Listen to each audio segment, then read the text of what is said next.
எப்போவுமே சிக்கனை ஃப்ரை பண்ணுறதுக்கோ இல்லை கிரேவி மாதிரி வைக்கிறதுக்கு பதிலாக இந்த மாதிரி ஒரு செமி சிக்கன் நல்லா ஜூஸியாக செஞ்சு பாருங்கள், ரொம்ப டேஸ்ட்டாக இருக்கும். ஸோ இந்த மாதிரி ஒரு 3/4 கிலோ ஆஃப் சிக்கன் இந்த மாதிரி வாஷ் பண்ணி எடுத்து வச்சுருக்கோம்.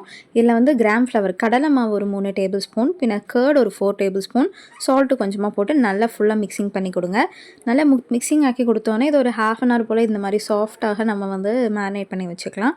இப்போ ஒரு கடாயில் கொஞ்சமாக கோகனட் ஆயில் ஊற்றி அதில் வந்து கொஞ்சமாக சோம்பு போட்டுட்டு இந்த மாதிரி கருவேப்பிலையும் சின்ன வெங்காயம் கொஞ்சம் கொஞ்சமாக சாப் பண்ணிவிட்டு பின்ன இந்த மாதிரி வரமிளகு இது எல்லாமே ஒரு பெஸ்ட் ஃப்ரெண்ட்ஸ், நல்ல ஃப்ளேவர் கொடுக்கும். ஸோ இது எல்லாத்தையுமே நல்லா நம்ம கோல்டன் ஆகிற வரைக்கும் மிக்ஸ் பண்ணி எடுத்துக்கலாம். இதை நல்லா கார்னரில் தள்ளி விட்டதுக்கப்புறமா நடுவில் இந்த ஆயில் இருக்கிற இடத்துல நம்ம சிக்கனை ஃபுல்லாக நம்ம ஆட் பண்ணலாம்.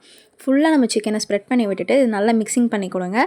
ஸோ இந்த அளவுக்கு இது நல்லா கோல்டனாக ப்ரௌனாக கிறிஸ்பாக வந்ததுக்கப்புறமா ஜிஞ்சர் கார்லிக் பேஸ்ட் போட்டு நல்லா மிக்சிங் பண்ணி கொடுங்க. இப்போ நம்ம அரைச்சி வச்சிருக்கிற ஒரு தக்காளியும் போட்டுட்டு இது நல்லா நம்ம ஃபுல் மிக்சர் ஆக்கி கொடுத்துக்கலாம்.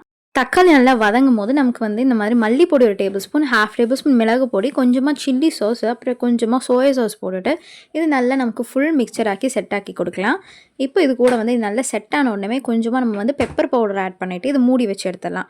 கொஞ்சமாக மூடி வச்சோடனே இது நல்லா குக் ஆன உடனே இது கூட நம்ம சாப் பண்ண க்ரீன் சில்லியும் கொஞ்சமாக கருவேப்பிலை அண்ட் கோகனட் ஆயில் இன்னும் கொஞ்சம் போட்டு இது நல்லா நம்ம ரோஸ்ட் ஆக்கி எடுத்தோன்னா ரொம்ப சூப்பராக ரெடி ஆயிடுச்சு. Try it and comment below.